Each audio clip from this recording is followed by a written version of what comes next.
पनवेल शहरातील स्वरूप रिफायनी ज्वेलर्स शॉपमधील कामगार शुभम मनाजी खिराले याच्याकडे फिर्यादीने सोन्याची शुद्धता तपासण्यासाठी 66 लाखाची लगड दिली, पण त्याने ही सोन्याची लगड अप्रामाणिकपणे अपहार केल्याने फिर्यादीने पनवेल शहर पोलीस ठाण्यात फिर्याद दाखल केली आणि आरोपीचा तपास सुरू झाला। भारतीय न्याय संहिता 2023 चे कलम 316 च्या प्रमाणे गुन्हा दाखल करण्यात आला। सदर घटनेचे गांभीर्य लक्षात घेऊन पनवेल शहर पोलीस ठाण्याच्या वरिष्ठ पोलीस निरीक्षक बाळा कुंभार यांनी पोलीस पथके तयार करून त्यांना योग्य त्या सूचना देऊन आरोपीचा शोध घेण्याकरिता रवाना केले। पोलीस पथकाने पनवेल शहर व रेल्वे स्थानकावरील सीसीटीव्ही फुटेज तपासणी करून तसेच तांत्रिक तपास करून आरोपीचा माग काढला असता आरोपी हा कुरुडवाडी सोलापूर येथे ट्रेनमधून उतरल्याचे दिसून आले। पोलीस पथकाने आरोपीचा माग काढत त्याचे मूळ गाव खिलारवाडी, तालुका सांगोला, जिल्हा सोलापूर येथे जाऊन आरोपीचा शोध घेऊन संशयित आरोपी शुभम मनाजी खिराले यास ताब्यात घेऊन त्याने अपहार केलेला गुन्ह्यातील माल 666.23 ग्रॅम वजनाची 6 सोन्याची लगड हस्तगत करण्यात आली आहे। सदरची कार्यवाही पोलीस उप आयुक्त रश्मी नांदेडकर, परिमंडल 3 पनवेल सहाय्यक पोलीस आयुक्त मधुर भुजबल, पनवेल विभाग यांच्या मार्गदर्शनाखाली पनवेल शहर पोलीस ठाण्याचे वरिष्ठ पोलीस निरीक्षक बाळा कुंभार, पोलीस निरीक्षक गुन्हे शाकीर पटेल, पोलीस निरीक्षक प्रशासन अभिजित अभंग, पनवेल शहर पोलीस ठाणे गुन्हे प्रकटीकरण पथकातील सहाय्यक पोलीस निरीक्षक अभिजित पाटील, पोलीस उपनिरीक्षक हजरत पठाण, पोलीस उपनिरीक्षक किरण राऊत, पोलीस हवालदार अविनाश गंथडे, योगेश दिवेकर, अमोल पाटील, संदेश म्हात्रे, मिथुन भोसले, किरण कराड, सोमनाथ म्हात्रे, शशिकांत काकड यांनी केली आहे। पनवेल शहर पोलीस स्टेशन हद्दीमध्ये करंजाडे येथे एका फ्लॅटमध्ये कॉल सेंटर चालू असल्याची माहिती मिळाली होती आपल्याला, आणि त्या कॉल सेंटरमधून सर्व नागरिकांना फोन केले जात होते आणि लोनबाबत विचारणा केली जात होती आणि त्यांना जर लोन पाहिजे असेल तर प्रोसेसिंग फी, इन्शुरन्स व इतर फीच्या माध्यमातून त्यांच्याकडून QR कोड द्वारे पैसे मागितले जात होते आणि त्याच्यामध्ये थोडक्यात फसवणूक केली जात होती अशी माहिती आपल्या सिनियर PI पनवेल शहर यांना मिळाली असता आपण त्या ठिकाणी पनवेल शहरची सायबर टीम, त्याच्यानंतर कळंबोलीची सायबर टीम आणि आपलं नवी मुंबईचं सायबर पोलीस स्टेशन आहे, अशा 3 टीम मिळून आपण करंजाडे येथे सेक्टर R4 निलगिरी अपार्टमेंट येथे छापा टाकला असता आपल्याला त्या ठिकाणी 4 इसम मिळून आले। त्या ठिकाणी 3 लॅपटॉप, त्याच्यानंतर 15 मोबाईल, 31 सिम कार्ड, 7 वेगवेगळे डेबिट कार्ड, असा एकूण 4 लाखाचा मुद्देमाल आपल्याला मिळून आला।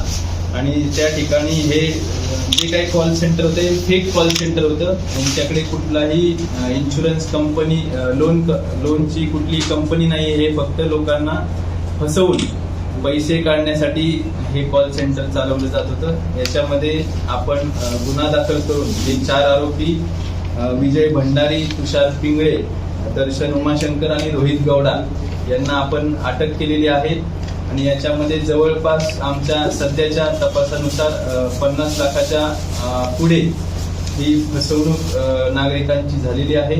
याच्यामध्ये पुढील तपास टीम करत आहे। कधीपासून चालू होतं हे साधारणतः फेब्रुवारी महिन्यापासून चालू असल्याची आम्हाला माहिती आहे।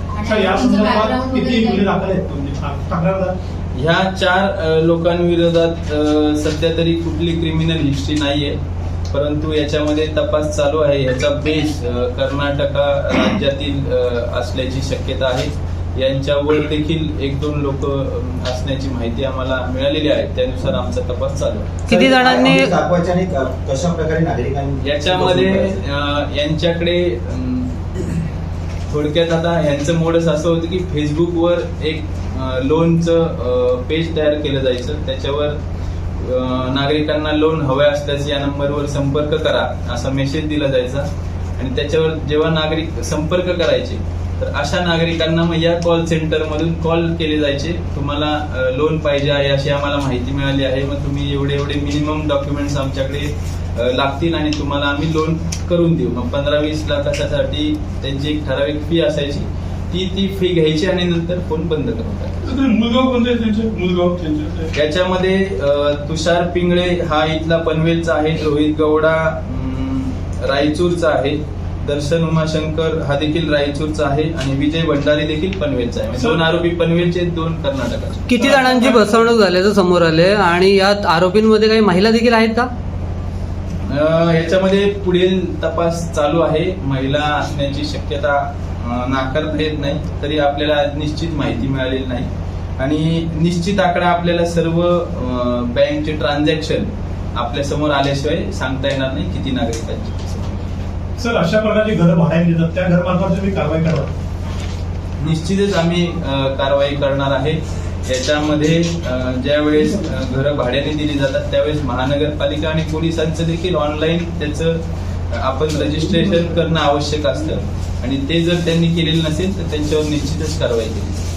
पनवेल शहरमध्ये स्वरूप रिफायनरी ज्वेलर शॉप आहे. त्या ठिकाणी शुभम खिलारे या नावाचा व्यक्ती काम करत होता आणि त्या ठिकाणी त्याचं काम हे होतं की तिथून सोनं घ्यायचं आणि त्याची शुद्धता तपासण्यासाठी एका शेजारच्या दुकानामध्ये ते घेऊन जायचं आणि ते परत आणून आपल्या दुकानात द्यायचं. तर 20 ऑगस्ट रोजी हा जो शुभम खिलारे आहे हा जवळपास 66 तोळे सोने घेऊन शुद्धता तपासण्यासाठी त्या शेजारच्या दुकानामध्ये गेला होता आणि त्या ठिकाणी शुद्धता तपासल्यानंतर त्यांनी त्या स्वतःच्या स्वरूप शॉपमध्ये येणं अपेक्षित असताना तो तिथून शॉपमध्ये न येता परस्पर तिथून पळून गेलेला होता आणि अशा प्रकारची तक्रार आपल्याला 20 ऑगस्ट रोजी रात्री प्राप्त झाली असता आपण त्याच्यामध्ये तात्काळ गुन्हा दाखल केला होता आणि सिनियर PI पनवेल शहर बाळा कुंभार यांनी तपास पथक नेमून त्यांचा तांत्रिक तपास करून आपण सोलापूर येथे टीम पाठवली होती आणि सोलापूरमधून